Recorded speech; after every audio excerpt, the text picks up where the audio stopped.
is Prof? Like, say for the people who is not tapped in yet, you know what I mean, who are maybe see this interview, like they can get an idea and go click on your stuff later. Who is Prof as an artist or a producer or collectively?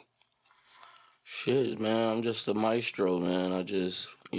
I'm tapped into every little thing of media. Eventually I'm gonna do everything. Books, movies, all that. But right now, I've been doing music seriously since 2014. I make beats, I write for other people, engineer, etc., etc. I started this thing with my boy Designer Drugs.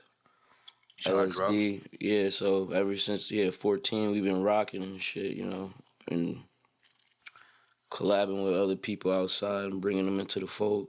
Okay. So who are some of the people you have worked with? You know what I'm saying? Like far as like when it comes to collaborations in town or locally or industry wise.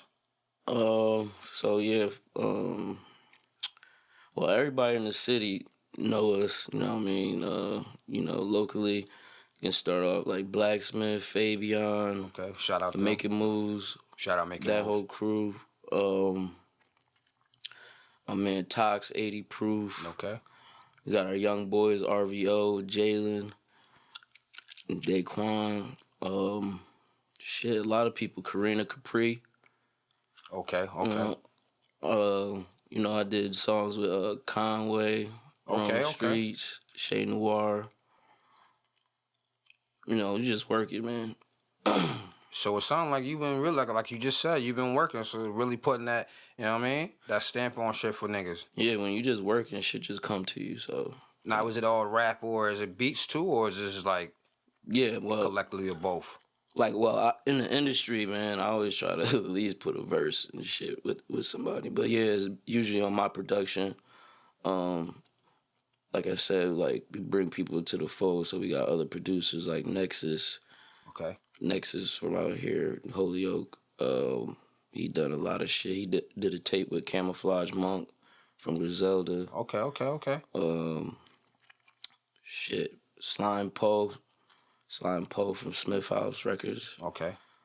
It's a lot of shit, man. I can't even go through it right now. So what was your first mixtape? First mixtape? Yeah. Jeez. We talking about like 14 now, or we can go back to 14, or we can go back to, we can come closer to when you first started like trying to say, if you could say syndicated wise, like Dat Pips and the Tune Cores and stuff then, like right? that. Yeah.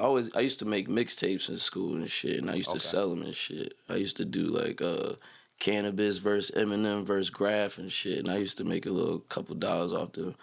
Oh, so you was making mixtape? Yeah, I was making mixtape. I was making a little quick little side hustle, like ninth grade freshman year. That's what I was doing. You gotta be careful talking like that, man. They might come back for their little, that little chicken or something. Man, that little chicken, man. But that gave me momentum to, get a little buzz, man. Like as far as like when I sold my little tape and shit, Rather Unique. I was like 16 years old or whatever. Right. Made money off that. That gave me a little local buzz or whatever you call it. But I ain't take this shit serious till like 2014. So like official first release is The Prince. Okay. And that was what year? Shit, I want to say 17. Okay.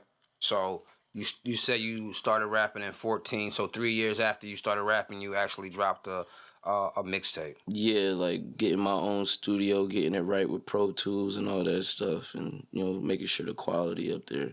Okay. Yeah, I say 14. 14. Okay. So I heard you saying LSD. You even came in here wearing the merch. What is LSD and what it means to you? What does it mean to you? Well, LSD is just like, the music's a drug, Okay.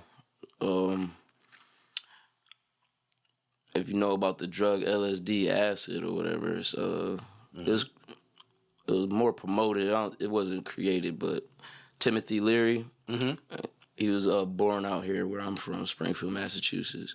Okay. So it had a little significance, so we just ran with that. you know, and the clothes, trippy shit. Okay. So where are you originally from? You from Springfield or? Originally from Springfield, Massachusetts.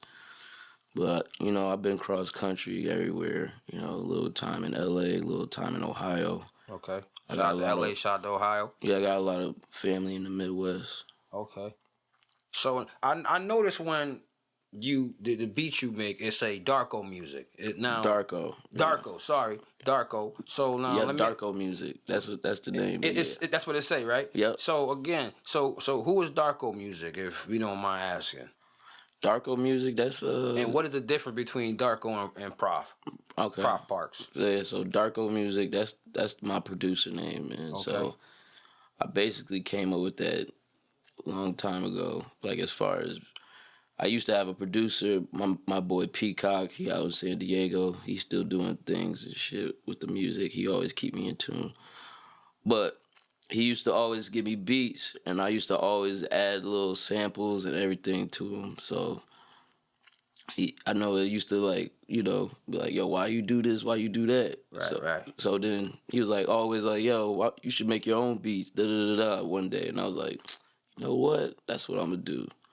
So I started making my own beats, and my shit, I just always wanted that cinematic, dark feel. Not like sad, depressing, but more like, you know, like, I don't know, dark. I got it from the movie. Something that fits, that hits to the soul. Yeah, so the name comes from the movie Donnie Darko. So okay, it's like, you know, I related to the character in that aspect. You ran with it. Yeah, so it's like I'm creating my own genre, so that's why it's Darko music.